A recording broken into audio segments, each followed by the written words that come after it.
Oh, yeah. I love it.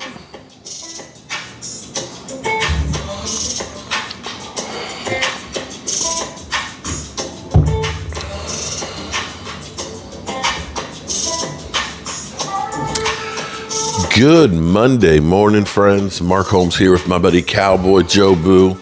And as always, I want to say thank you all for watching, commenting, subscribing, and being part of the Joe Boo Sports Report.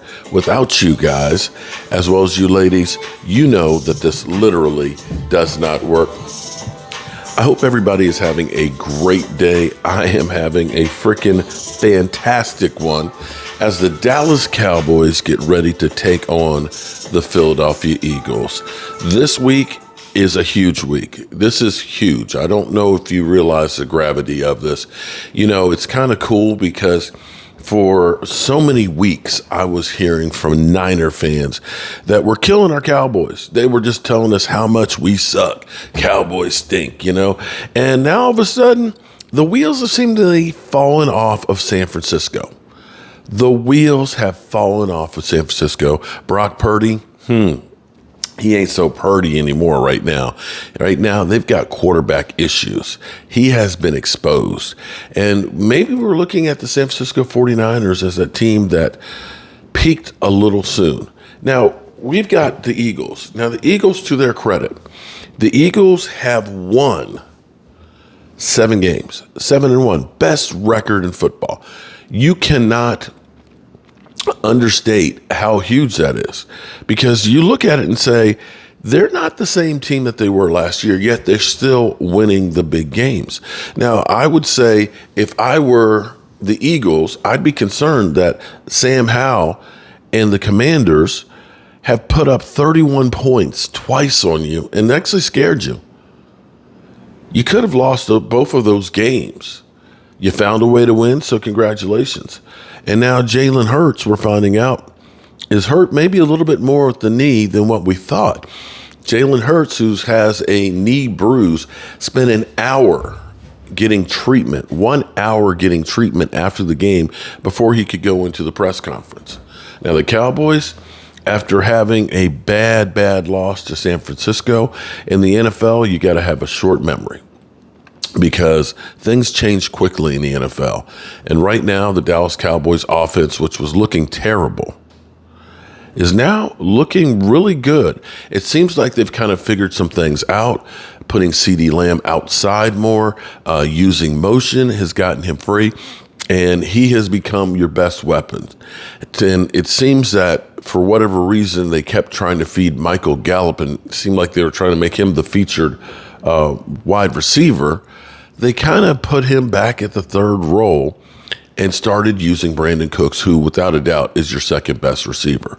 And doing so, they were able to exploit the Rams secondary. Now, by no means was this a perfect game for the Cowboys. You look and say, without Tyron Smith in there, that there were some real concerns on the offensive line. We were getting beat. We were playing against a great front, and we will be playing against a great front against the Eagles next week. But the Cowboys should be able to feast offensively. Now, the Eagles, I don't know if the Eagles have faced a defense quite like we have. And if Jalen Hurts' mobility is going to be a problem, that does not bode well for them. Now, Jerry Jones, after talking all the smack that he did with the 49ers and how good a team was, he's tamped down a little bit. He's tamped down a little bit on what he is saying about the San Francisco 49ers. In fact, here's a little quote from Dak Prescott about poking the bear. Jerry did say he didn't want to talk about the Eagles because he learned a lesson. So He didn't want to poke the bear. he didn't want to poke the bear, is what he said. Pour honey on me. I always say that, you know. You see me and a bear in a fight, pour honey on me, so. You see me in a fight with the bear, pour honey on me. Dak Prescott talking trash about the Eagles. I think he has a right to. I don't know if we should or should not, but you think about it. This is where it's so funny to me, and I can't wait to see all the shows today to see what they say. People are already, Jalen Hurts, incredible, 4 TDs, no interceptions and stuff, and 135 rating, right? Right? Dak Prescott, 4 TDs. Mind you, they keep forgetting about the Jalen Hurts fumble on the tush push. Dak Prescott, 4 TDs, 133 rating, interception that was a tipped interception. You can't put that one on the quarterback. We'll see what they say about the two of them because they both had 4 TDs. The Cowboys had a blowout. The Eagles, not so much. We'll see what they have to say. But it was funny because I was looking at, I'm assuming it was an Eagle Twitter account that was going through and is putting up the numbers for Jalen Hurts, 4 TDs, and then he put up Pat Mahomes is there and, Josh Allen and stuff, right? So he was putting up great stats by, of course, Jalen Hurts, and then terrible statistics from the quarterbacks that got blown out.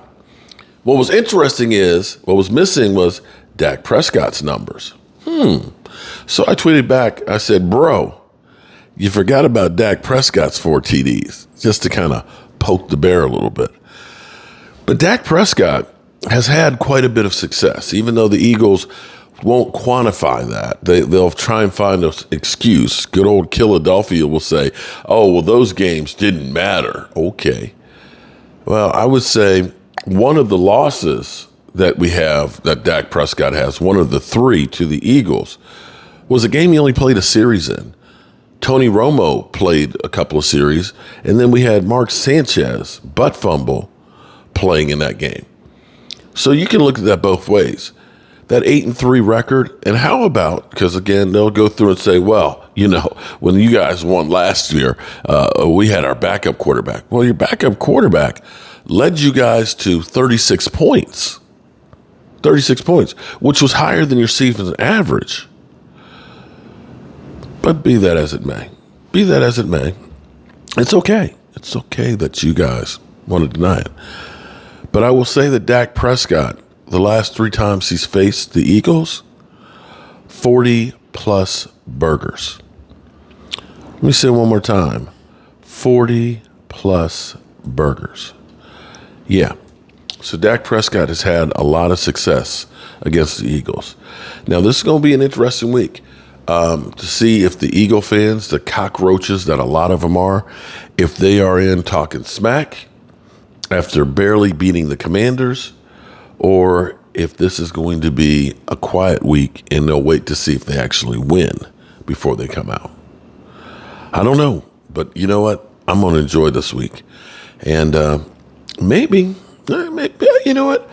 I'm going to put a little challenge out there to Philly 500 and say, Philly, let's get together for a little live stream or a little video together just to get this whole thing rolling.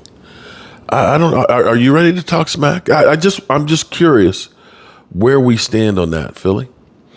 So I'm going to cut this one a little bit short right now. We've got the trade deadline, which is tomorrow. We'll see if the Cowboys actually make any trades, any moves. Jerry Jones, of course, saying yesterday, you've got basically the powder's dry, but they got nothing in the barrel. That they've got nothing right now as far as trades or anything. But trades can happen real quickly. And as Jerry Jones always says, deadlines make deals get done. I wouldn't mind at this point adding a little extra talent to say, let's push the chips all in and see if we can make that move and try and get up to that Lombardi. Geez. All right, good people. As always, I appreciate each and every one of you guys. We're going to be having a lot of content this week because this week is the biggest week, I'm going to say, for the Dallas Cowboys since the 90s. This game is literally that important. Peace.